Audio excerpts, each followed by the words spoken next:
I'm moving through the sun. I did it all the time.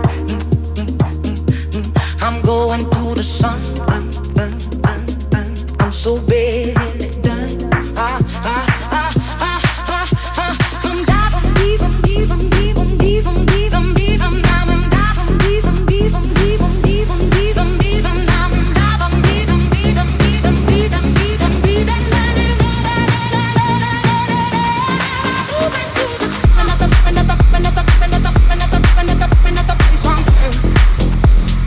Okay, Wahnsinn, was für eine Erfahrung. Ich weiß nicht, ob das jeder machen sollte, weil der Abstieg ist schon echt heftig. Das geht über mehrere Stufen. Keine Ahnung, wie viel, ich habe nicht gezählt.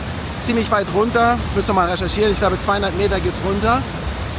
Meine Beine haben echt gezittert, als ich unten ankam und das nur runter. Mir kamen auch Leute entgegen, die haben gesagt, viel Spaß beim Aufstieg, ist machbar. Aber die waren ja auch alle fit und trainiert und 30 Jahre alt und nicht knapp 50. Also ich weiß nicht, ob man mit 50 das hier machen sollte. Es kommt darauf an, wie fit du bist. Ansonsten ist dieser Ausblick einfach einmalig. Hier sind halt 3 Leute. Du bist so gut wie allein. Privacy. Es ist relativ erfrischend, fresh. Dann sind wir einmal hier rüber gegangen auf die andere Seite. Einmal rüber und zurück. Da muss man ein bisschen vorsichtig sein. Ist ein bisschen steinig. Komplett nass, ne? Auch richtig kalt. Hier schon ein bisschen gezittert. Aber ansonsten, das ist hier, guck dir das mal an. Also das ist hier eine Oase. Ich kann das jedem empfehlen. Das Ganze heißt Nung Nung Waterfalls. Aber wie gesagt, es ist heftig. Der Abstieg ist heftig, der Aufstieg erst recht. Auch die Anfahrt ist eine Stunde. Das ist schon ein bisschen weit weg, wenn man jetzt irgendwo im Westen in Seminyak oder in Canggu wohnt. Von Ubud ist es auch eine Stunde. Die Straßen sind aber dann später relativ gut ausgebaut. Aber das ist eine Erfahrung. Ich weiß noch nicht, wie ich hochkomme. Das wird wahrscheinlich eine Weile dauern. Dann wird es Abend sein.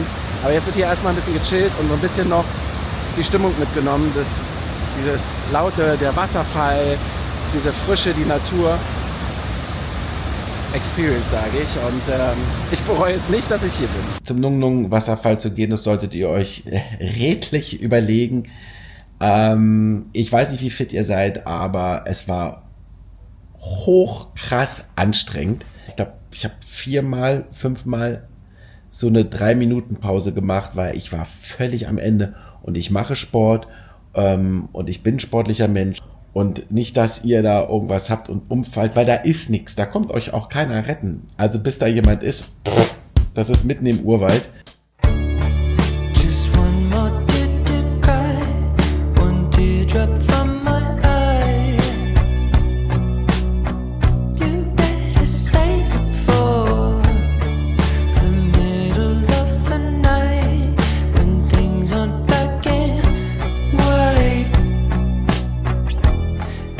Nach dem beeindruckenden Wasserfallerlebnis ging es weiter nach Kintamani, ins tolle Richard Kala Café mit dem Ausblick auf den Batur.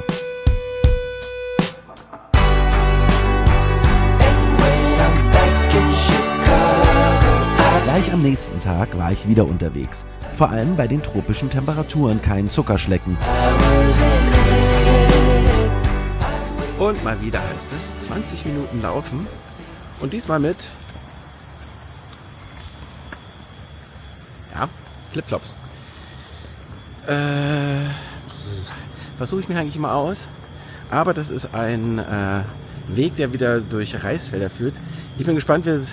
Ich laufe hier gerade an so einem Fluss entlang. Ist richtig nice. Es ist auch kühl, Gott sei Dank, weil das ja alles mit Bäumen umgeben ist. Ich weiß nicht, ob das jetzt so viele Mücken mich gleich zerstechen werden. Ich hatte ganz schön viele Schmerzen am Oberschenkel. Die mussten erstmal einmassiert werden mit einer speziellen Creme, damit sich das so ein bisschen beruhigt. Aber es war schon nicht ohne. Naja, also man sollte wirklich fit sein. Ich meine, ich will jetzt nicht sagen, dass die 50-Jährige nicht fit sind. Aber ich glaube, jetzt so, wenn man sehr viel Übergewicht hat, was sich über die Jahre angefressen hat, und dann ist man hoch und runter und geht vor allem wieder diese Stufen, die ich gleich zeige, dann kann das halt sehr, sehr anstrengend sein. Nicht so gut fürs Herz. Also da ein bisschen aufpassen. Ansonsten kann ich es natürlich empfehlen, weil man an Stellen kommt, wo halt nicht die Massentouristen hingehen. Bruno plant eine Reise mit dir und sagt dir ehrlich, wenn sich was nicht lohnt. Echte Tipps von echten Locals. Kostenlos im App Store. Die Bilder sprechen für sich. The ordinary. I want you laying me down till we're dead and buried.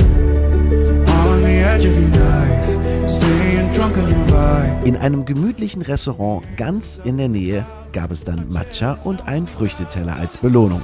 Dazu die atemberaubende Sicht auf die Reisfelder. We kissing the ground, we're sanctuary. Shadow me with your touch. Oh Lord, return me to dust. The angels up in the clouds are jealous knowing we found. Danach ging es weiter nach Seminyak, eine Mall und am Strand entlang. This side of heaven's gate. Oh my life, how do ya? Breathe and take my breath away. At your altar I will pray. You're the sculptor. Wie ihr seht, war ich beim Friseur. Das hat alles super geklappt. Ist ja schön kurz geworden. Was habe ich bezahlt? War relativ teuer. 100.000 der Schnitt. Gibt's natürlich wesentlich günstiger. Aber ich dachte mir so, naja, komm, hat 5-Sterne-Bewertung. Gehst du mal nicht ein zu großes Risiko ein. Sieht ganz gut aus. Was ich auch noch rausgefunden habe, ist natürlich in Ubud die Wäscherei viel teurer ist. Ich habe mein Bike abgegeben und ohne Bike ist es natürlich nicht mehr so einfach, irgendwo hinzugehen. Trotzdem habe ich mich geweigert, im Hotel 350.000 Rupie zu bezahlen. Die Differenz ist zu krass zu dem, was es eigentlich kostet. Also klar, hier in einer kleinen Wäscherei habe ich damals 24.000 Rupien bezahlt für 3 Kilogramm. Jetzt habe ich in Ubud, in einer etwas mehr belebten Gegend, 75.000 Rupien bezahlt für 2 Kilo waren es, glaube ich. Aber dafür inklusive Delivery, also Zusendung in das Hotel, weil ich ja das Bike abgegeben hatte. Da kann man also nicht meckern. Hier, das ist sozusagen meine Wäsche, so kommt die dann zurückgeliefert. Und 75.000 zu 350.000, da ist einfach der Schritt zu groß. Also ich verstehe ja, dass ein Hotel irgendwie dran verdienen kann, muss, auch soll, aber nicht in diesem Umfang. Und das gleiche gilt für das Essen. War ja nun oft hier im Restaurant essen. Das ist halt, wenn man hier so weit raus ist, also weit weg vom Schuss. Du kannst nicht in den Supermarkt, also es ist zu Fuß sind es schon 15 Minuten, 20 Minuten, die du laufen musst bis zum Supermarkt. Du kannst nicht einfach mal irgendwie losgehen. Du musst so durch so einen wirklich unebenen, steinigen Weg, den du dunkel nicht laufen willst, weil du nicht weißt, ob von rechts oder links eine Schlange noch kommt. Das muss man auch dazu sagen. Es ist halt hier wirklich Dschungel, Reisfeld, du bist mittendrin. Es hat halt diesen tollen Village-Charakter, aber eben halt auch die Problematik, dass du nicht einfach rausgehen kannst. Wenn es regnet, dann richtig.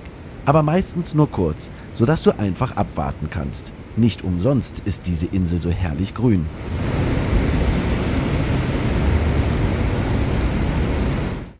Das Fazit für Bali? Warum bin ich nicht schon früher nach Bali geflogen? Bali hat sehr viele Facetten. Es hat einerseits den Westen mit Seminyak und Canggu, wo die ganzen Influencer und sehr viele westliche Touristen ihren Weg finden. Sehr viele Surfer, liegt natürlich am Meer, sind sehr große Wellen, man kann sehr schön surfen, baden, aber es ist halt auch sehr crowdy, es ist sehr nicht überfüllt, aber es sind schon sehr viele westliche Touristen da. Man bekommt nicht mehr dieses kulturelle Gut mit, so wie in den restlichen Teilen von Bali. Und es ist halt auch teurer. Also die Preise sind schon angezogen. Jetzt nicht extrem, aber wenn man hier in der Gegend um Ubud ist jetzt auch nicht günstig. Was heißt nicht günstig? Also nur ein Beispiel. Du bekommst Nasi Goreng zwischen 25.000 und 35.000 indonesische Rupien. In Ubud sind es dann ab 35.000 bis 50.000 Rupien. In Seminyak dann ab 50.000 bis 70.000. Also man merkt einfach die Steigerung Richtung Westen, Richtung Tourismus. Urlaub mit fast 50 kann man in Bali auf jeden Fall angehen. Macht das, auch alleine als Solo-Traveler. Man findet hier Anschluss. Es gibt ganz viele Nomads hier. Man kann sich in einer Bar treffen. Es gibt genügend Apps für Solo-Traveler. Da gehen ein so ein paar Gedanken durch den Kopf, wie gut es uns eigentlich mal wieder geht, wie gut es der westeuropäischen Gesellschaft es geht. Angefangen von einer Waschmaschine, die sich hier nicht jeder leisten kann. Für uns ist es, wenn wir hierher kommen, günstig. Wir zahlen für ein Mittagessen zwischen 1,80 € und 3 €, je nachdem wie viel wir ausgeben wollen, auch ein bisschen mehr. Und da würden wir sehr denken, wow, Mensch, 3-4 € für ein Mittagessen, das ist ja günstig. Man muss mal so sehen, dass die Leute, die hier wohnen und arbeiten, nur 250 € oder 300 €, je nachdem, welchen Job sie haben, verdienen. Aber jeder macht was daraus. Ich habe noch nie so viele Menschen arbeiten gesehen. Es gab sicherlich auch Leute, die rumlagen, aber ich habe nicht irgendwie das Gefühl gehabt, dass hier keiner nicht arbeitet. Arbeiten die 6 Tage die Woche, ungefähr 10-11 Stunden. Wir mit unseren 8 Stunden und 2 Tagen frei und wollen noch weniger arbeiten. Ja, spannend.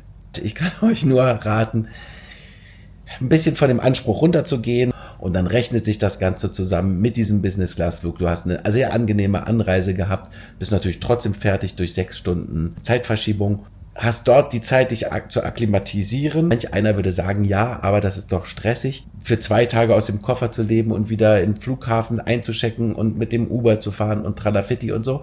Ja, das muss man wollen. Deswegen ist das ja auch nur eine Idee. Ich habe es gemacht, weil ich einfach gedacht habe, dafür habe ich einen günstigen Business-Class-Flug. Wer sich's leisten kann, fliegt Business direkt nach Bali. Ganz klipp und klar. Economy kann man auch machen. Ob man das mit 50 machen möchte, es geht auf den Rücken, es geht auf den Schlaf, es geht auf die Beine. Man ist nicht mehr der Jüngste, das muss man einfach so sehen. Wer arbeiten geht, wer einen vernünftigen Job hat, wer jetzt nicht 8-mal in den Urlaub fährt, der kann sich auch diesen Flug leisten. One-Way-Flug gen Osten, weil ja da die Zeitverschiebung extremer ist, weil man ja über Nacht fliegt. Upgrade. Lohnt sich auf jeden Fall. Ich habe mir einen Roller gemietet, das solltet ihr auch. Dazu braucht man den Führerschein Klasse A. Ich weiß nicht, ob ihr einen Bike-Führerschein habt. Selbst wenn ihr nicht habt, ich wurde nicht einmal kontrolliert. Auch wieder der Unterschied, seid ihr im Westen, bei den ganzen Touristen wird die Polizei strenger sein, als wenn das hier in Ubud oder irgendwo in der Gegend ihr unterwegs seid, wo nicht mal eine Polizei zu sehen war. Und ganz wichtig, immer mit Helm fahren. Es gibt diese Videos, One Day in Bali, One Week in Bali, One Month in Bali. Das kann alles schön und gut sein. Es gibt Kameras, ihr werdet auf den großen Straßen fotografiert. Es gibt direkt eine Anzeige, wer ohne Helm fährt. Der Verleiher kriegt dann Post, das kostet Geld. Fahrt einfach immer mit Helm. Es ist nicht störend. Ja, einfach den Helm aufsetzen.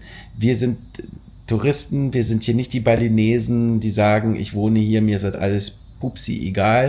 Die kennen sich wahrscheinlich auch noch untereinander. Wir sind Touristen. Das muss man immer im Hinterkopf haben. Und ich finde, was halt auch in letzter Zeit so passiert ist, diese Respektlosigkeit gegenüber anderen Ländern, das geht einfach nicht. Nur weil wir westlich sind und mehr Geld haben, schon einen königlichen Standard hier erleben können, heißt das nicht, dass wir uns wie Arschlochkönige verhalten müssen. Das nur mal nebenbei. Also bitte, und das ist auch hier in Indonesien und auch vor allem in Bali so, ihr bekommt kompletten krassen Respekt von den Leuten, aber ihr müsst auch den Respekt erwidern. Wenn ihr das Bike habt, dann ganz wichtig, ich hoffe, ihr seid schon mal Bike gefahren. Wenn ihr noch nie Roller gefahren seid, dann mietet euch vielleicht in Deutschland ein, probiert es ein bisschen aus. Man sollte schon Roller fahren können, damit man sich auf die anderen Sachen konzentriert, weil hier so viel Verkehr ist, von rechts und links überall die Leute kommen und es ist Linksverkehr. Also es sind schon spezielle Sachen, die man beachten muss. Ansonsten nehmt ihr euch einen Grab oder einen Gojek.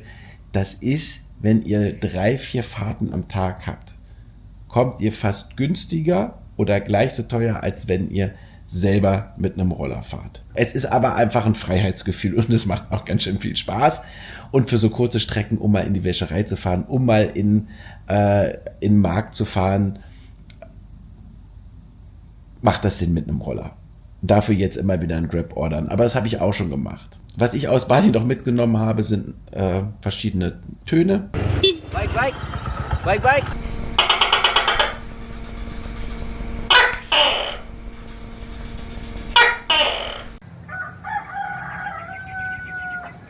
in allem bin ich komplett begeistert von Bali, von der Freundlichkeit, von der indonesischen Leichtigkeit.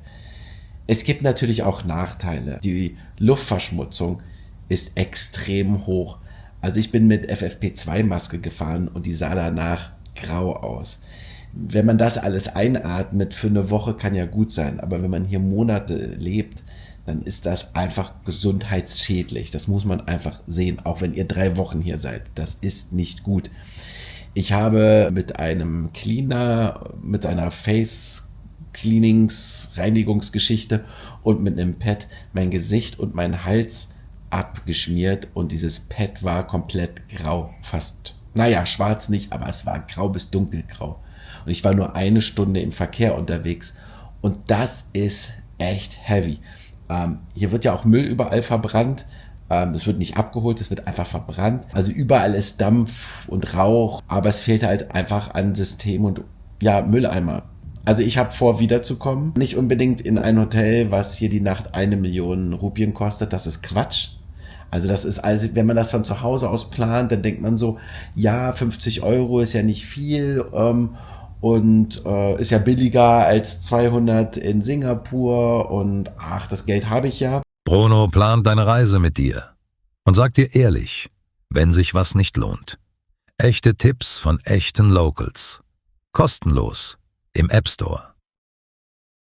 Ja, das Geld hast du, aber why? Es gibt halt Hotels, auch sehr schöne oder Guesthouses, die kosten vielleicht 20 oder 30 € die Nacht, also 500.000 oder 400.000 Rupien die Nacht und du kannst mit dem Geld, was du sparst, einfach sinnvollere Sachen machen.